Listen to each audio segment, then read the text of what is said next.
కనిపించండి, కనపడకూడదు, వినపడకూడదు, Telugu Desam party Janasena మీటింగుల్లో ఉండకూడదు అడిగేదానికి మీరెవరో చెప్తూ ఉన్నా. కాబట్టి నెల్లూరు జిల్లాలో బరి తెగించి ప్రవర్తిస్తున్న ఇద్దరు పోలీస్ అధికారుల పేర్లో వాళ్ళ జాతకాలన్నీ కూడా అతి త్వరలో బయటపెట్టబోతున్నారు. ఆ ఇద్దరు అధికారులు జిల్లాలో సాగిస్తుండే పనులు, ఎవరికీ తెలియని పనులు, పెద్ద మనుషులు ముసుగేసుకుని వారు చేసిన వ్యవహారాలు అన్ని కూడా అతి త్వరలోనే బట్టబయలు చేస్తోంది. ఎన్నికల కమిషన్ కూడా అభ్యర్థిస్తూ ఉన్నారు. ఎన్నికల కమిషనర్ కి లిఖితపూర్వకంగా ఫిర్యాదు చేస్తూ ఉన్నారు. ఏమిటా ఫిర్యాదు అంటే, ఎన్నికల కమిషన్ అధికారులారా, భారతదేశంలో ఆంధ్రప్రదేశ్ లో ఇష్టారీతిన వ్యవహరిస్తూ ఉంది వైఎస్ఆర్ కాంగ్రెస్ పార్టీ ప్రభుత్వం.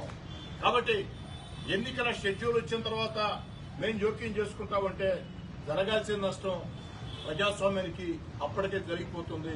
కాబట్టి ప్రజాస్వామ్యం బతకాలంటే, స్వేచ్ఛగా నిష్పక్షపాతంగా ఎన్నికలు జరగాలంటే భారతదేశ ఎన్నికల కమిషనర్ గారిని రెండు చేతులు జోడించి అభ్యర్థిస్తూ ఉన్న ఎన్నికల కమిషనర్ గారు, భారతదేశ ఎన్నికల చీఫ్ కమిషనర్ గారు, ఆంధ్ర రాష్ట్రం మీద ప్రత్యేక దృష్టి పెట్టండి. చరిత్రలో అధికారాల్లో ఏదైనా పార్టీలు ఉన్నప్పుడు కాస్త తమకు అనుకూలం చేసుకోవటం అనేది సర్వసాధారణం. దానికి ఎవరో అతీతులు కాదు, నేను తప్పట్టంలే.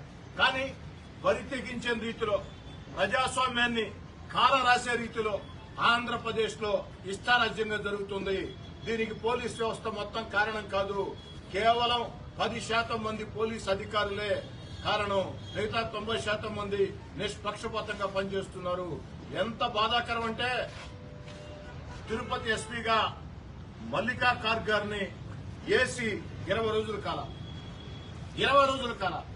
మల్లికా కార్గ్ గారు తిరుపతి ఎస్పీగా ఉంటే వీళ్ళు ఇష్టారాజ్యంగా పనులు జరగవని నోటిఫికేషన్ వస్తుందని చెప్పని వెంటనే మల్లికా కార్గ్ గారిని మార్చి వేరే వ్యక్తిని ఆడే ఎస్పీ గేయడం జరిగింది.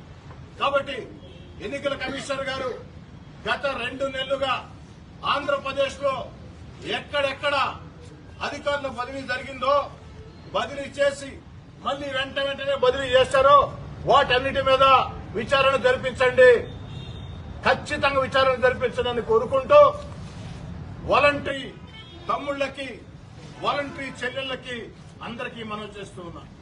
వాలంటరీ చెల్లెళ్లారా, వాలంటరీ తమ్ముళ్లారా, మీరంటే మాకు చాలా గౌరవం.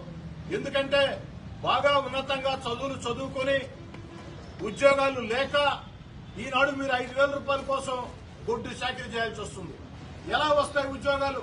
100 ప్రభుత్వ ఉద్యోగాలుంటే ఒక్కడ భర్తీ చేస్తున్నారు. ప్రైవేట్ ఫ్యాక్టరీ యాజమాన్యాలు వైఎస్ఆర్ కాంగ్రెస్ పార్టీకి నెల రంగుపెట్టెల్లో లంచాలు ఇవ్వలేక ఫ్యాక్టరీలకు తాళాలు వేసి పరుగో తమిళనాడు కొన్ని, కర్ణాటక కొన్ని, తెలంగాణ కొన్ని. కానీ రేపటి రోజు చంద్రబాబు నాయుడు గారు ముఖ్యమంత్రి అయిన తర్వాత, తెలుగుదేశం జనసేన అధికారంలోకి వచ్చిన తర్వాత 5 ఏళ్లలో ప్రభుత్వ రంగాల్లో 20 లక్షల ఉద్యోగాలు వస్తాయి. అందులో వాలంటీర్ బిడ్డలు కూడా ఉంటారు, వాలంటీర్ తమ్ముళ్లు, వాలంటీర్ చెల్లెళ్లు కూడా ఉంటారు. అంతేకాదు, ఈ రోజు వైఎస్ఆర్ కాంగ్రెస్ పార్టీ నాయకులు ఒక విష ప్రచారం చేస్తున్నారు. తెలుగుదేశం పార్టీ అధికారంలోకి వస్తే, జనసేన అధికారంలోకి వస్తే వాలంటీర్ల వ్యవస్థ ఉండదు అని. దాన్ని పటాపంచలు చేస్తూ ఈ రోజు తెలుగుదేశం పార్టీ జాతీయ అధ్యక్షులు నారా చంద్రబాబు నాయుడు గారు స్పష్టంగా చెప్పారు. వాలంటీర్ తమ్ముళ్లు, వాలంటీర్ చెల్లెళ్లు చెడ్డవాళ్ల కోసం పనిచేయొద్దు. తెలుగుదేశం అధికారంలోకి వచ్చిన తర్వాత కూడా వాలంటీర్ వ్యవస్థ ఉంటుంది. అంతేకాదు, వాలంటీర్లలో ఉన్నత చదువులు చదువుకోన్న అనేక మందికి ఇంకా ఉన్నత ఉద్యోగాలు వస్తాయి. 20 లక్షల ఉద్యోగాల్లో వాళ్ళందరికీ ఉంటాయని చెప్పని స్వయంగా చంద్రబాబు నాయుడు గారు చెప్పారు. ఈ సందర్భంగా నా మాటలు ముగించే ముందు ఒక్క మాట చెప్తున్నా.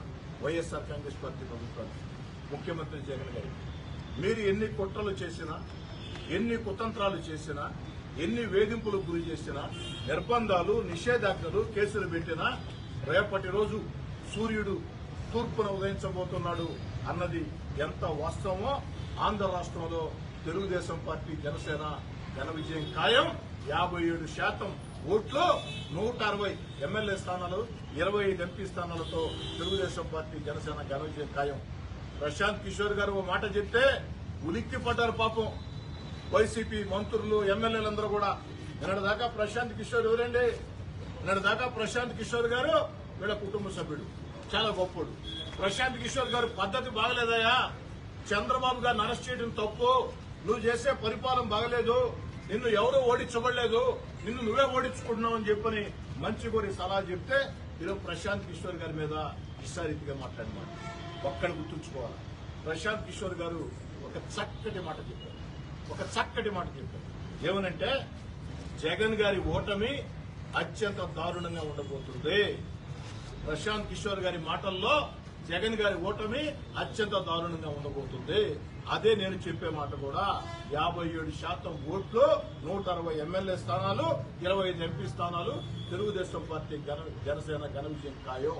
కాబట్టి వైఎస్ఆర్ కాంగ్రెస్ పార్టీ మంత్రులారా, సలహాదారులారా, వైఎస్ఆర్ కాంగ్రెస్ పార్టీ కొమ్ము కాస్తున్న అధికారులారా, కాస్త ఆలోచించి నిర్ణయాలు తీసుకోండి. ఇంకెంత 4 రోజులు లేదా 5 రోజులు నోటిఫికేషన్. దయచేసి ప్రజాస్వామ్యబద్ధంగా ముందుకు పోదాం. మీరు చేసింది మీరు చెప్పండి, మేము చేసింది మేము చెప్తాం. మీరు చేసింది మంచి అనుకుంటే ప్రజలు మీకు ఓటేస్తారు, మేము చేసింది చెప్పింది కరెక్ట్ అనుకుంటే మాకు ప్రజలు ఓటేస్తారు. అలా కాకుండా దాదాగిరి చేస్తాం, గూండాగిరి చేస్తాం, దౌర్జన్యం చేస్తాం, కేసులు పెడతాం, వేధిస్తామంటే మీ బుడ్డ బెదిరింపులకి వైఎస్ఆర్ కాంగ్రెస్ పార్టీ ప్రభుత్వమా? మళ్లీ చెప్తూ ఉన్నా, మీ బుడ్డ బెదిరింపులకి భయపడే వాళ్ళు ఎవరూ లేరు. ఆ తాటాకు చప్పులకి భయపడే వాళ్ళు ఎవరూ లేరు. దాన్ని గుర్తుంచుకోమని చెప్పండి.